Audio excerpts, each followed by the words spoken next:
Quand je suis arrivé en France, comme je te disais que j'ai dormi, première nuit était dans le cimetière.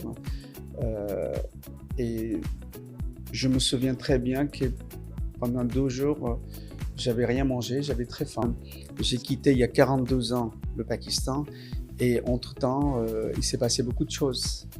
Le Pakistan aussi a progressé comme tout le monde, modernisé comme tous les pays.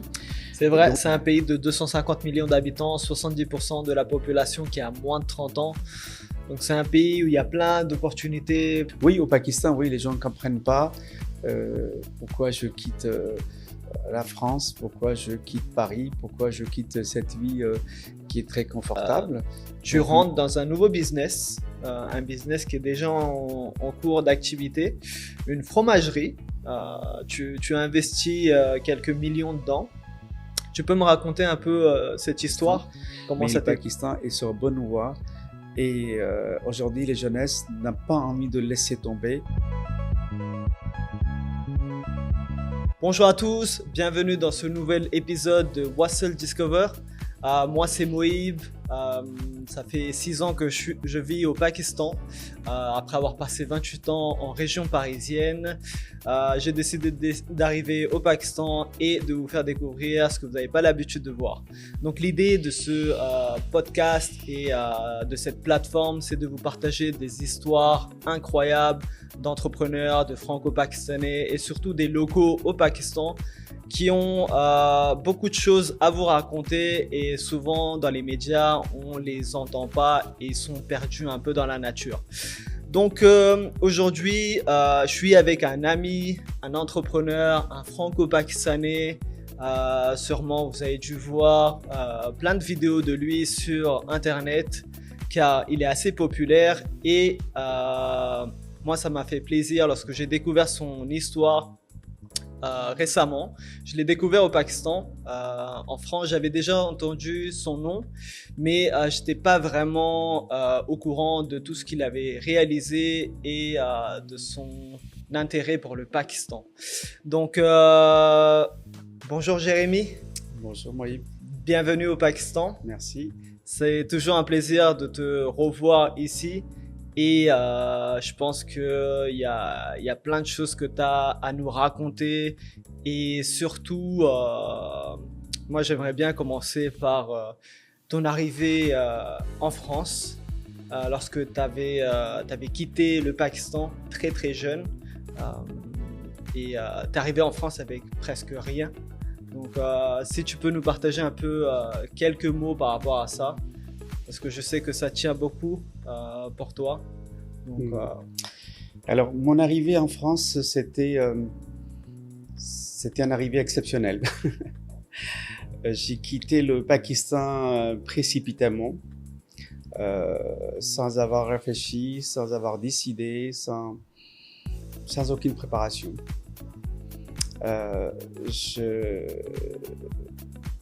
Et pendant mon escale, où je devais partir ailleurs, j'avais pas assez de sous et le billet de Paris qui était en promotion, qui correspondait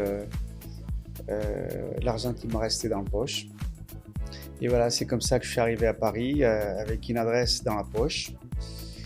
Et malheureusement, cette personne n'avait pas eu de place pour moi. Et voilà, c'était une période très difficile.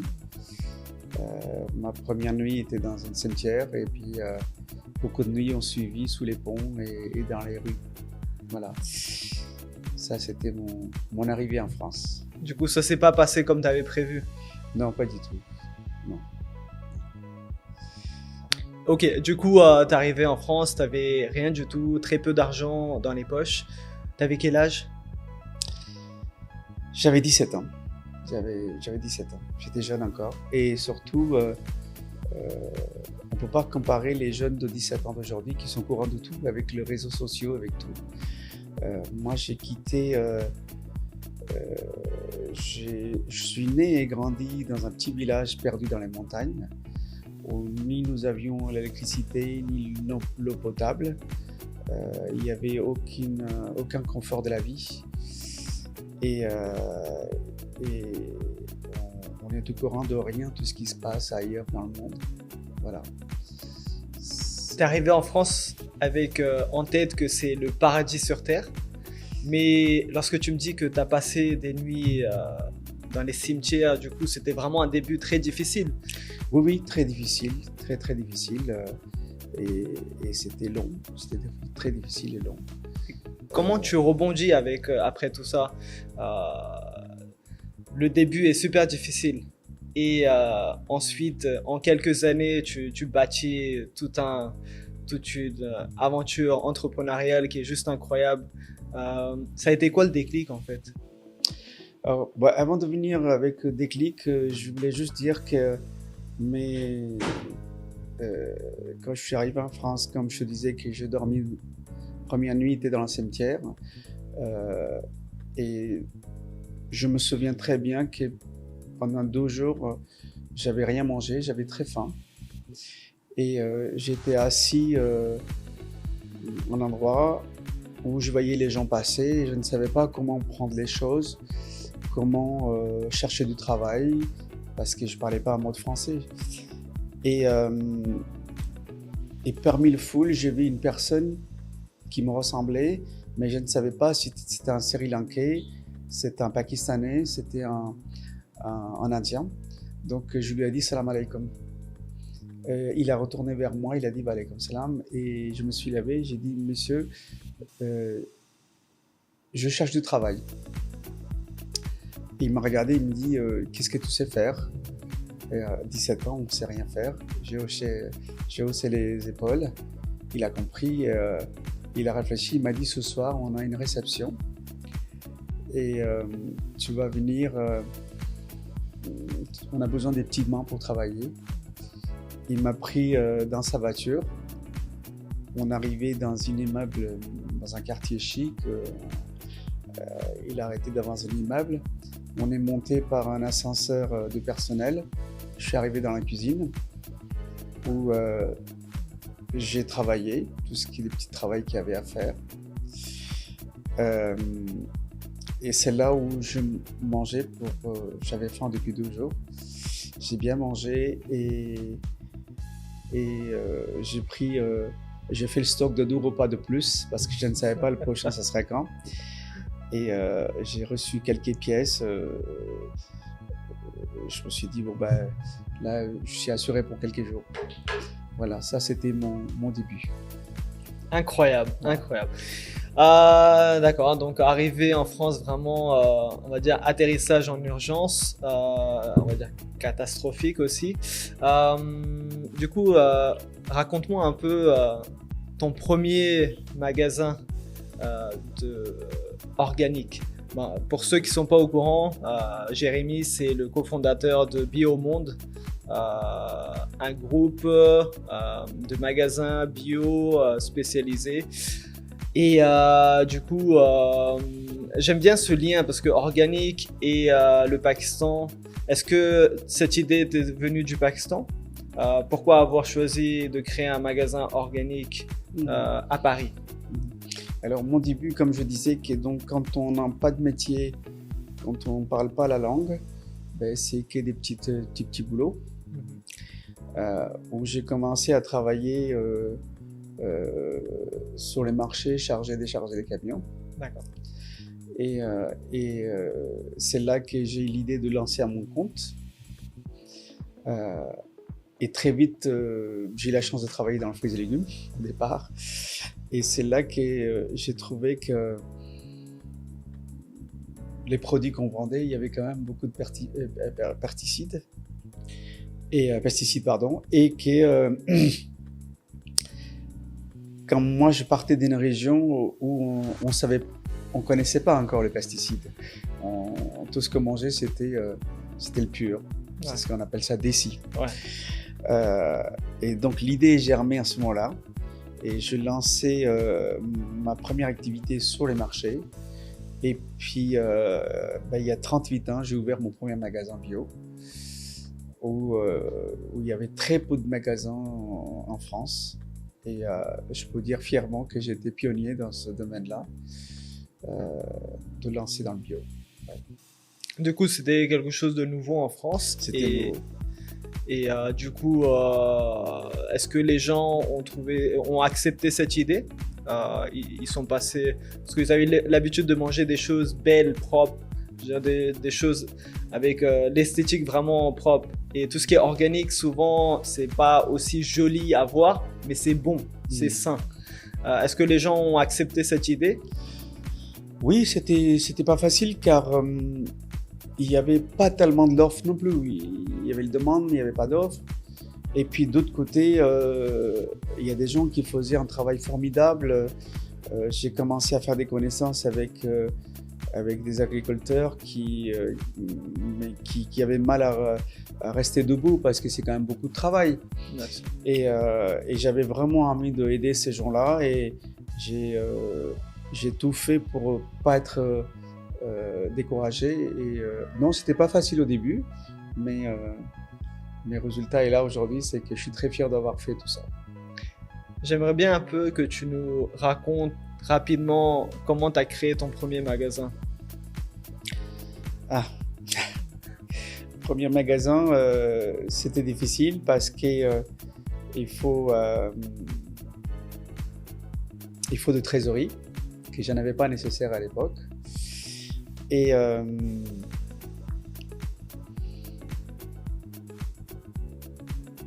je ne sais pas comment expliquer honnêtement, mais c'était c'était très difficile. Mais je crois que j'ai la chance d'avoir beaucoup de courage et je me suis pas découragé et j'ai réussi. Super, super. En France, ça a été quoi ton plus grand accomplissement? Ma plus grande accomplissement, c'est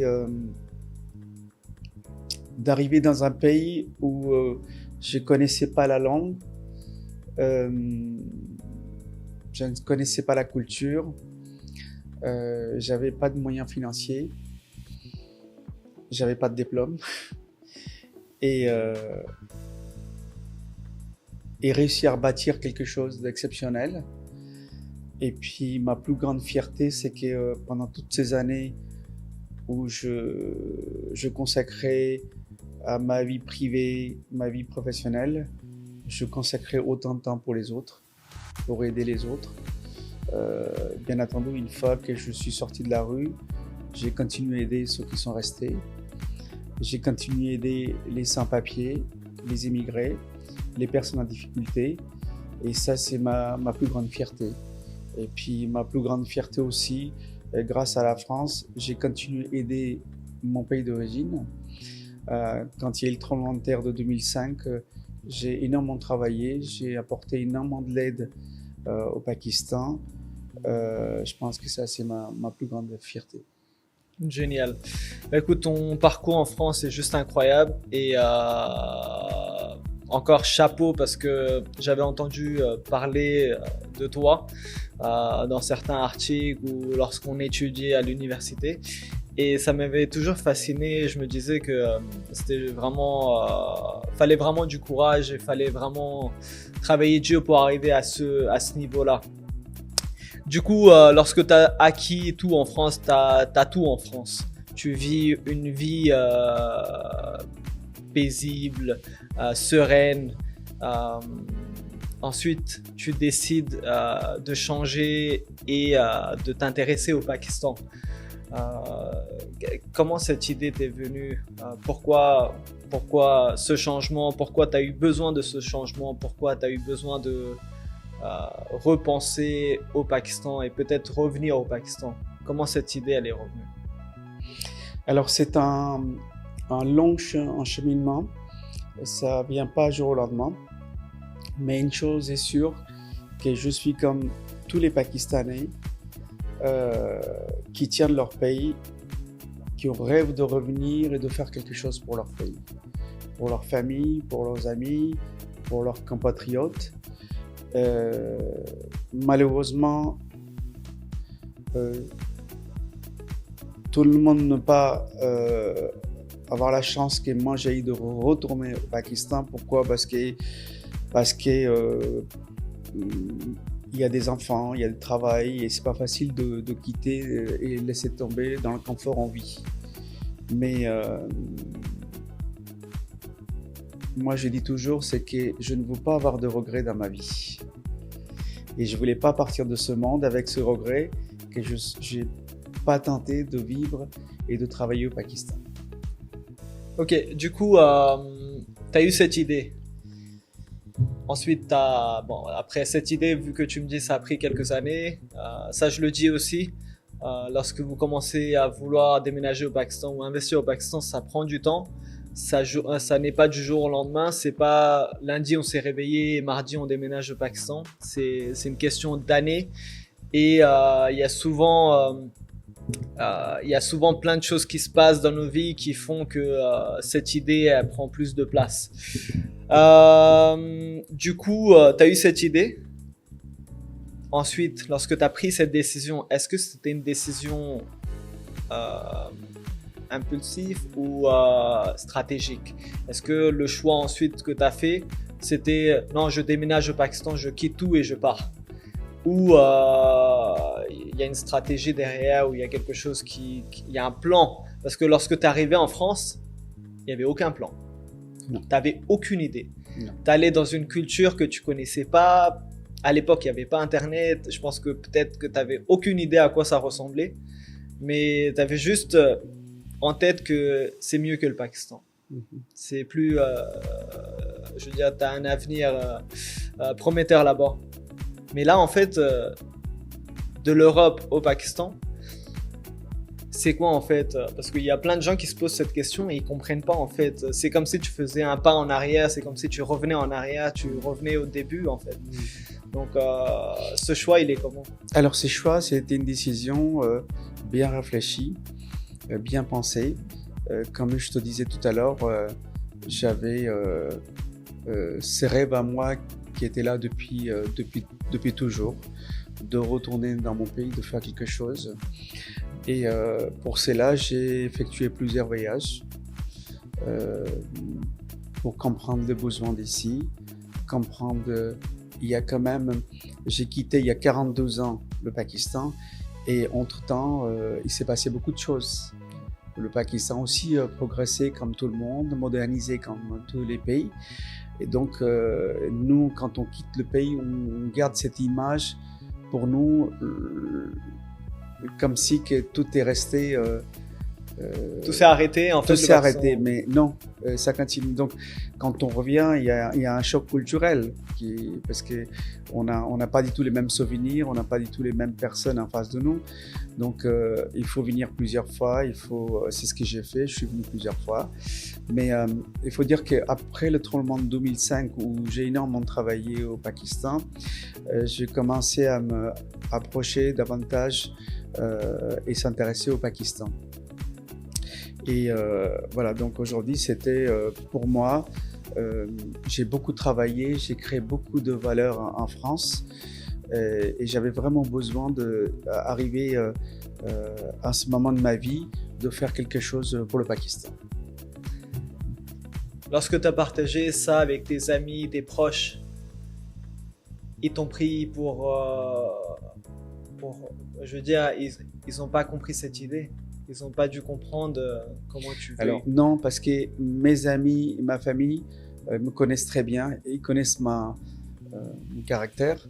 Et donc, ils savent que je suis un aventurier. Donc, il n'y a pas de problème. Oui, au Pakistan, oui, les gens ne comprennent pas pourquoi je quitte la France, pourquoi je quitte Paris, pourquoi je quitte cette vie qui est très confortable pour venir au Pakistan. Donc, j'essaye de leur faire comprendre que nous avons la chance d'avoir un beau pays qui s'appelle Pakistan.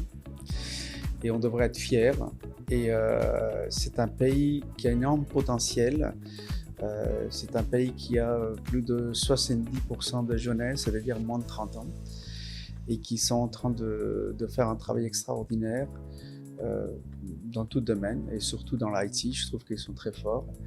Et j'avais besoin d'être là et de dire que j'étais là pour le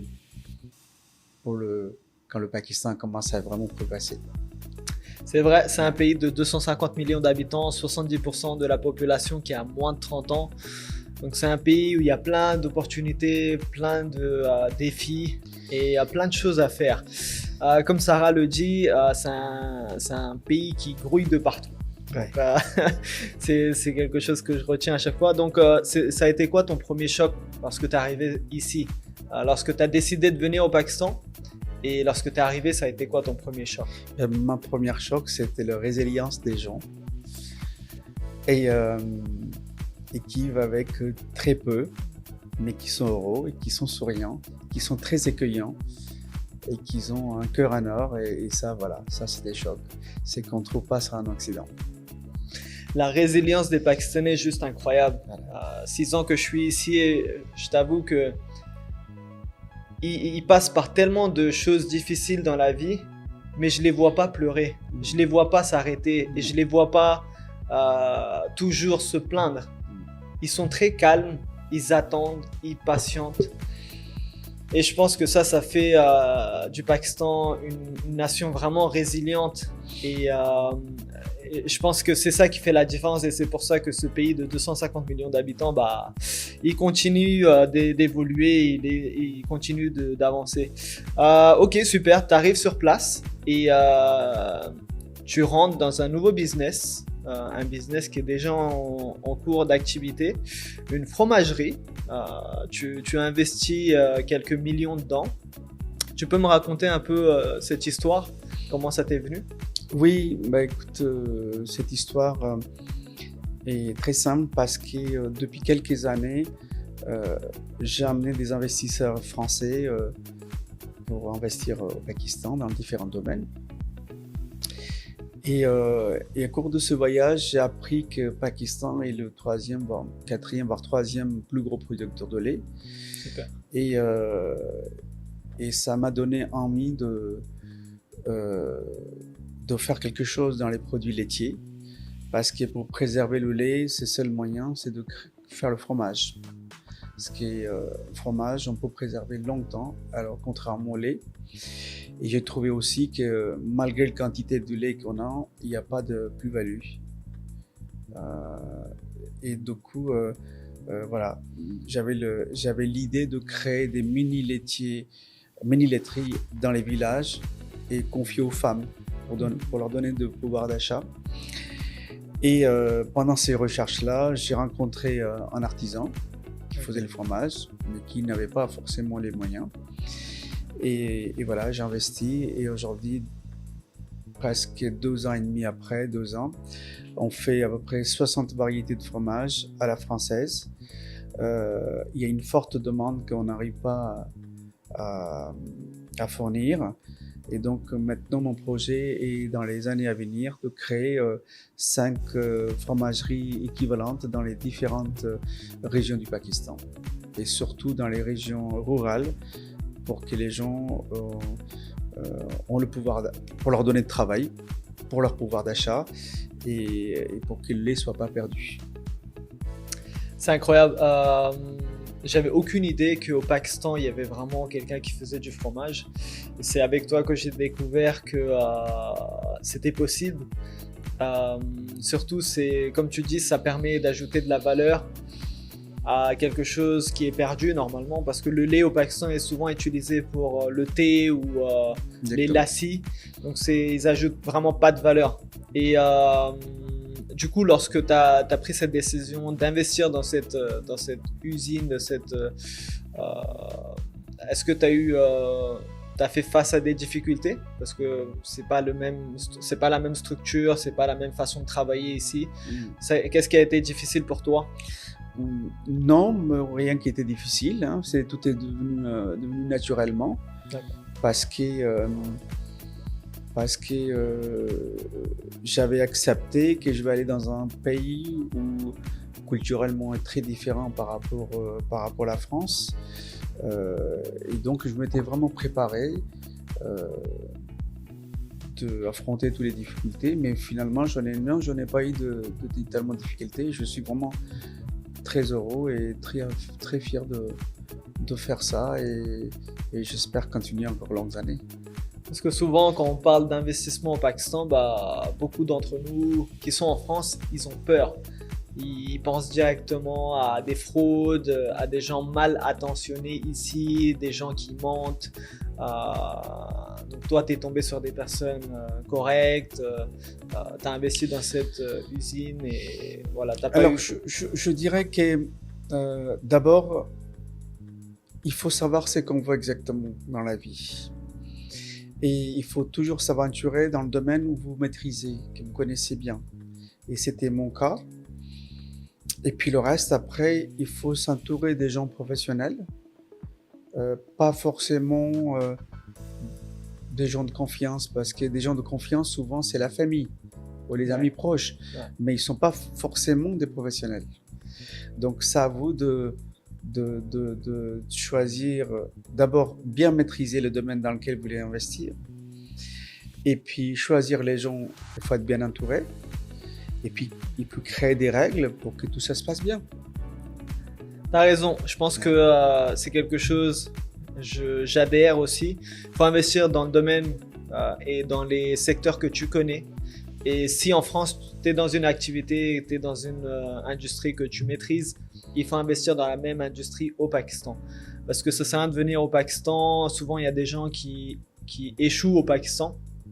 En fait, ils remettent la faute sur les autres, mais en fait, c'est leur propre faute parce qu'ils investissent dans des domaines où ils n'ont aucune idée. Et pareil, ce n'est pas une question de confiance. Il faut travailler avec des professionnels, des gens qui connaissent ce qu'ils font. Et comme toi, tu as choisi un artisan qui savait ce qu'il faisait. Et je pense que ça faisait quelques années qu'il était déjà dedans. Donc voilà, 2 ans et demi et ça se passe plutôt bien pour toi. Donc c'est un bon message pour ceux qui nous regardent. Il y a plein de projets où vous pouvez investir et le Pakistan regorge en fait d'artisans qui ont pas forcément des moyens et qui ont besoin en fait de soutien en fait de nous franco-pakistanais ou de Pakistanais qui vivent à l'étranger avec leur savoir-faire et tout ce qui est finance. Bien sûr. Je dirais que quand vous avez décidé de venir au Pakistan ou si vous avez envie de faire quelque chose, ne dites pas « je veux faire quelque chose ». Faire quelque chose, c'est très vague. Il faut savoir exactement ce que vous avez envie et ce que vous voulez faire. Choisir bien le domaine, bien se renseigner et n'hésitez pas de faire plusieurs voyages, c'est ce que j'ai fait, pour acclimater, pour comprendre les gens, la culture, même si vous êtes pakistanais, même si vous maîtrisez la langue, mais il y a quand même un sacré gap culturellement entre l'Occident et le Pakistan. Donc il faut se préparer, il faut voyager et passer pas mal de temps ici. Et je suis sûr que vous aurez des très belles surprises. Et il faut savoir aussi qu'il y a beaucoup de choses qui circulent, qui disent beaucoup de nouvelles négatives sur le Pakistan. Comme tu disais très précisément tout à l'heure, qu'il y a le fraude, il y a le rishwat, il y a plein de choses. Mais oui, et puis surtout, en Occident, je regardais en France où tous les expats, souvent ils sont fixés sur la télé, différentes chaînes de télé qui diffusent que des nouvelles négatives de corruption, de politique, etc., etc. Je vous dirais, après avoir vécu à l'étranger, beaucoup voyagé, ce genre de choses, ça existe partout. Il n'y en a pas qu'en Pakistan, mais le Pakistan est sur bonne voie et aujourd'hui, les jeunesses n'ont pas envie de le laisser tomber et ils ne laisseront pas faire. Ça ne durera pas longtemps.